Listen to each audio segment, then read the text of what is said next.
Hey everyone, welcome back. Always grateful to have you guys tuning in for each of these messages, and I'd love to hear from you as usual. So drop me some comments as you're tuning in. Let me know where in the world you're tuning in from. I'm trying to get not eaten alive by bugs out here, but enjoying some of the sunshine because it's starting to finally get a bit warmer here in beautiful Melbourne. And I want to know where in the world you guys are tuning in from today.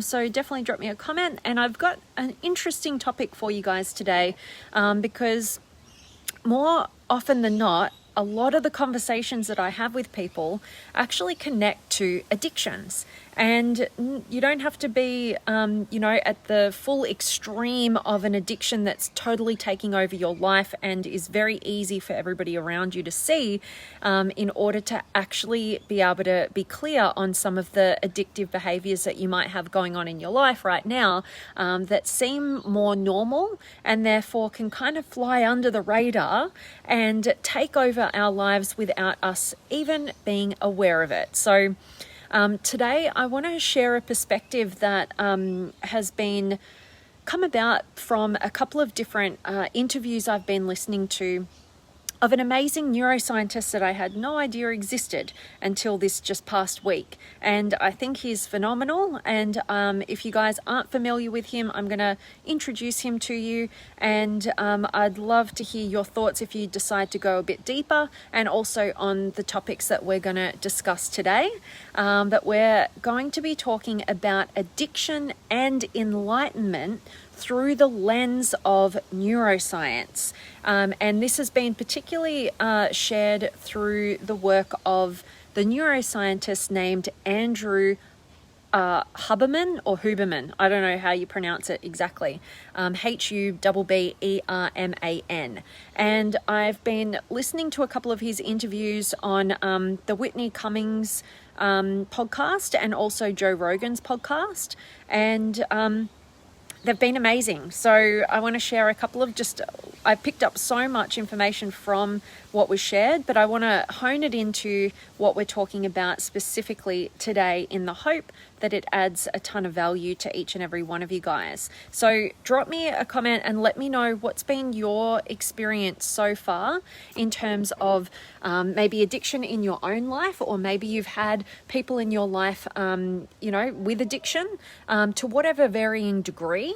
And it's always a fascinating topic that I love diving into because I love human behavior, right? I love to know why we do what we do so that we can be conscious about our choices and our actions and actually direct the course of our life. There's a huge wasp. It's all right. Okay. Direct the course of our lives in the most fulfilling direction. So what Andrew Huberman, I'm just going to call him Huberman, it might be Huberman, actually spoke into as a neuroscientist was he said the difference between addiction and defined what he perceives addiction to be, and he compared and contrasted it with what he perceives to be the opposite, which is enlightenment. Okay, and so I want to share this with you. So he said, through, again, the lens of neuroscience, that addiction is a progressive narrowing of the things that bring you pleasure. Okay, so, and I'm going to compare and contrast, I'll compare and contrast it with what his perception of enlightenment, the opposite is, which he would say enlightenment is a progressive expansion of the things that bring you pleasure. All right, so let's compare and contrast them. So if we look at addiction as being the progressive narrowing, right, continuously narrowing down and down and down of the things that actually bring you pleasure, right? So this means that, there's this one thing, we put so much emphasis on this particular thing that can bring us pleasure, and it tends to have to be more and more and more and more and more of it, right? Or more and more extreme of it, right? For us to actually get the same sort of hit, the same sort of dopamine, the reward center in the brain, hit from whatever that thing is that we're addicted to. And I'm going to share some examples in a moment as well. And, it kind of leads us to, continue doing something despite the negative consequences, right? Because we've got such a narrowing of the thing that gives us pleasure that we just put everything else at the expense of it, right? Everything in comparison to the thing that we're addicted to almost becomes painful, in comparison to the unique pleasure that the thing that we're addicted to can offer us that nothing else can compare to, right? So that's where we get stuck in these really disempowering ways or things that we do that end up costing us more than they actually benefit us. But we can't seem to stop because we've gotten into this wiring in our brain of that progressive narrowing of the things that bring us pleasure. And on the flip side of that, I mentioned that he would say that enlightenment is a progressive expansion of the things that bring you pleasure, right? So it's not this narrowing down into this one thing that can bring you pleasure and then you get addicted to it and then it takes over the rest of your life because nothing compares to it. Instead, enlightenment is really, it's finding pleasure in everything, right? It's a progressive expansion of everything that can bring you pleasure, that you can see the beauty in, that you can be inspired by, right? And we've all heard that happiness is not having what you want, but but wanting what you have, right? And that's kind of in alignment with that definition of enlightenment, right? It's a progressive expansion, and it's also seeing that everything in this present moment, like I can look around me right now and I can see the beautiful sunshine and I can hear the beautiful birds and, I'm in a beautiful garden, even though I'm in stage 4 lockdown in Melbourne, right? But I can see all of that and it can all bring me pleasure, the fresh air. So I don't have to wear a face mask right now because I'm in my own backyard, right? So that's what his definition of enlightenment is. Obviously I'm not claiming to be enlightened by any means, but just to give you that example of, that progressive expansion of all the things that bring you pleasure and joy and inspiration. And to know and to look at our addictions as that progressive narrowing of the things that bring us pleasure. And if you've been following my last couple of videos recently, I mentioned, I think yesterday, about a documentary that I watched on, basically what it was on our addiction as society to social media. And basically the documentary that I watched was, it interviewed a bunch of different people who worked at Google and Facebook and did the marketing, right? And were in the beginning stages of advertising on those platforms. And basically what it kind of was brought down to was their hand and experience in advertising and making it as addictive as possible. Not knowing what they were doing at the time, right? And now seeing the effects and seeing the darkness that has been kind of worked into the advertising of those different platforms. But basically, it was very interesting to hear how their advertising has created a platform that is so honed in on your neuroscience about the reward centers of the brain and what triggers that. And that's so dialed in terms of notifications, in terms of love hearts and likes and the, the things that they, like some of the notifications that are specifically targeted to get you out of whatever you're doing in your everyday real world and clicked in to their platform, right? Giving them more opportunity to put an advertisement in front of you and therefore make money, right? And so it's not that these things have to be necessarily bad. It's just about let's be consciously choosing what we're doing and, to know how human beings are wired, to know that we can get very easily sucked into those sort of things that can directly impact our neuroscience, right? Directly engage those, the dopamine, the serotonin, all those sorts of, even when they raise cortisol, right? We have a physiological response to the things that we become addicted to. And we have to know that. We have to know that there's a chemical, reaction to the things that we get really hooked in. And to see how those things affect us. And then by understanding that, it puts us in this more conscious position to choose and to know, like I loved the words from Andrew Huberman, which was to know that addiction is the progressive narrowing of the things that bring you pleasure, right? Where, it happens all the time. We all know this story of, seeing people out and about. Oh gosh, I miss those days being stuck in lockdown right now, but seeing people out and about and, they're not even engaged with the people closest to them because what's giving them more pleasure, and it just comes down to this, is whatever's on their phone. What is it? Whatever is on their phone is giving them more pleasure than engaging with the people in their physical proximity. That's just a simple, plain, and that's the reality of it, right? Otherwise, they wouldn't be doing it. And so to understand that about us, then we can project into the future and go, what is it that I want to do? How is this supportive to living on purpose, to being, reaching my potential, to having the quality of relationships that I ultimately want, to have the health that I want, to reach and attain the goals that I'm looking at creating, all of those beautiful things, right? So that we can know, and this is the way I look at it. If something that you do depletes you after you've done it, but you keep doing it, you're probably addicted to it, right? Because it's not adding value. If something that you're engaging in enhances other areas of your life, right? It enlivens you to engage fully at a higher capacity in your life, then it's probably a healthy thing to do, right? So we've got to become the experts on ourselves by looking at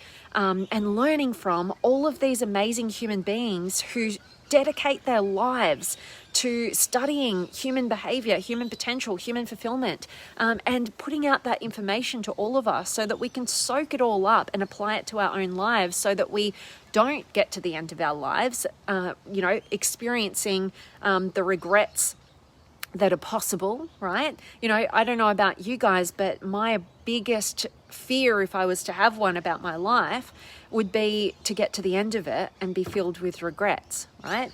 Of not doing the things that I was really passionate about, or that fulfilled me, or reaching my potential in all areas. Feeling like I just settled rather than reached for greatness in all of the areas of my life, right? And so we can look at that and we can project into our future what patterns of behavior would get me towards the life I don't want, what patterns of behavior would get me towards the life that I do want. And if we're conscious of that and not engaging in the things that would move us forward, and instead engaging in things that are actually detrimental to that path, they're getting in the way, they're making us detour from our potential and our purpose and what's fulfilling, then that requires some attention. And I don't know about you guys, but I feel like the very, very first foundational point of any transformation that we want to make in our lives is self-awareness, right? You've got to understand what you're doing and what's driving that behavior. What's the motivation behind it? And a lot of times it's not just a psychological, it's also a physiological, right? We've got to understand the brain-body connection, right? And how things are wired in our external world to pull us into consumerism, right? And we've got to be really serious about what that is doing for our future, right? Because we've got to be able to go, okay, if in 1 year from now I'm still in the same position, am I going to feel fulfilled by that? And what's getting in my way? What would keep me in this same position? Consumerism is a big part of that.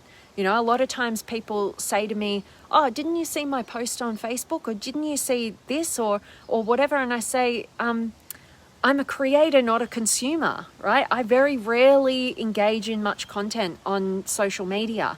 I'm using it. I value the platforms of social media, but I use them in a way that serve my purpose, right? That create more fulfillment.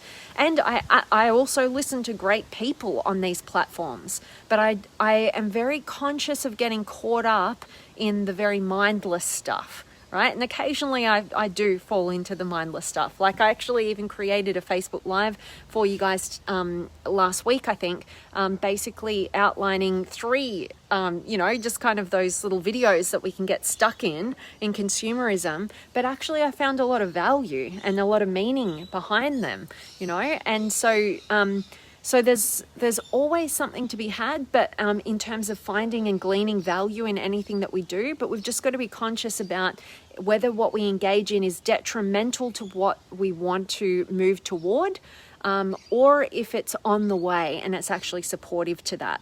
So I hope that me sharing this with you guys is of value, and I invite you to go and check out Andrew Huberman's work. If you check out on Instagram, if you search Andrew Huberman or Huberman, Hubberman, he also does some little videos that he makes it really digestible to people who aren't neuroscientists to actually get the value from the research and the studies that are being done, so that we can improve and better our lives and our knowledge and expertise on ourselves and on the people closest to us, so that we can better connect and better move toward the things that most inspire us. All right, so I definitely want to check in with you guys, so make sure you drop me a comment and say hi, or let me know where in the world you're tuning in from, or if you have any words of wisdom or experiences that you'd like to share, or any questions. I love connecting with you guys. So I've got Elliot, good to see you, my friend, and Jay Castillo, what a vision. Oh, thank you, my friend, and always great to have you here. And Elliot's here as well. Oh, sorry, I already said Elliot. That's awesome. And Ione and Miguel, good to see you. And Jay Castillo from San Diego, California, beautiful part of the world. And Robert's here as well, and Misty and Bobby and Ricky and Brian. And Jay Castillo, stage 4. Although I did actually get to go and connect with my bubble buddy yesterday, so that was good fun. To be able to actually engage with another human being outside of the supermarket. It was good. So yeah, our numbers are coming down a lot here in Melbourne. So hopefully, not too much longer until we open up a bit more and get to some sort of normality or just connection, But it's times like this I'm immensely grateful that I run an online business and get to connect with people every single day in a meaningful way, even if it's not in the flesh. So love it. And Judy's here, and Bill, much love to you always. And Josie and John and Dawn's in the house, awesome. And Tekua, I don't know how to say your name, but I like it. Looks pretty, and I love having you here. And Brian, interesting take on the polar opposites of addiction and enlightenment. I will check him out. Awesome. Yes, absolutely. Check him out. I really appreciated his work and his passion. I don't know about you guys, but I love it. Like, I'm so drawn in when people are really passionate about the work that they do, right? I love getting people on their topic and immersing myself in that. And it's very inspiring to witness. And I feel he really does, he's super passionate about what he shares. And like I said, he does it in such a way that it's easily digestible and you can get the value from it sooner rather than later, right? So he does a really good job. And I love that you're going to check that out, Brian. And yeah, I liked it too. To think of addiction and enlightenment on an actual polarity from one another, right? And like I mentioned, addiction is a progressive narrowing of the things that bring you pleasure, and enlightenment is a progressive expansion of the things that bring you pleasure. And we only have to look to, people like the Dalai Lama, to look at the joy that he has in just all the beautiful things. I don't know if you guys can hear the birds, but I've got all sorts of birds here, and I love coming out here and, there's parrots that just flew past, there's kookaburras, there's all sorts of things going on. So, to be able to just be able to find pleasure in all those little things, I actually think that, this whole pandemic has, you can go either way. You can get really fixated on all the bad, right? And how the world's so bad and this is bad and all those sorts of things.